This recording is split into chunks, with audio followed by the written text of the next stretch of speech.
Growing technology is helping the growth of cyber crimes against children. But you can also use the internet to find out if these predators are living in your community. Tonight in part 3 of New Age Predators, we take a closer look at what happens to sex offenders after prison. News 10's Amanda Jarrett sits down with a sex offender living in Vigo County.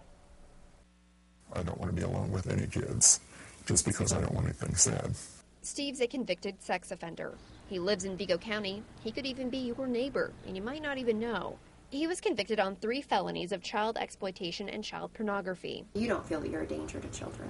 No, I really don't think I am. Steve says he's innocent, but as a sex offender, he lives in the shadows in the community. You're going to watch your speedometer. You're not going to go 1 mile over the limit. You're going to watch, over your shoulder all the time. Steve knows the secretive world of sex offenders. He sat in group therapy with many of them. They're going to get out. They're going to do it again.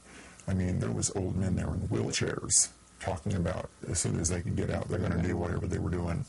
They're not going to quit. Not only did they talk about what they did, they were proud of it. I really believe that a lot of them are sick, and I think it's a sickness in their head. Steve says being on the sex offender registry has ruined his life. It's embarrassing. I know who I am. I know what I am. I'm ashamed of it. So just how many more like Steve are living in the community? Well, there are 215 in Vigo County alone. When we searched the registry, we found 115 near our television station. Murderers, child molesters, and child pornographers. One of those convicted child pornographers lives on this very street. Within 3 blocks, there are 9 sex offenders living in this neighborhood. We wanted to find out what happens to sex offenders once they're released from jail and back in the community. Thanks. All right. Have a good day. Deputy Brent Spears' job is to go door to door, checking sex offenders' homes, making sure they're following the laws. We followed Deputy Spear as he visited a rapist and a child molester. It's kind of a safeguard because the offenders know we're coming to their house periodically. It's the best and the only legal way to monitor them. Police say GPS monitoring would be even safer, but it violates their rights under Indiana law. Offenders committed a crime against a child, I think we need to know where he is all the time. But how do we do it? Especially if they're held, they're people at the end of the day, just like you and I. I'm a good person. I, do good work.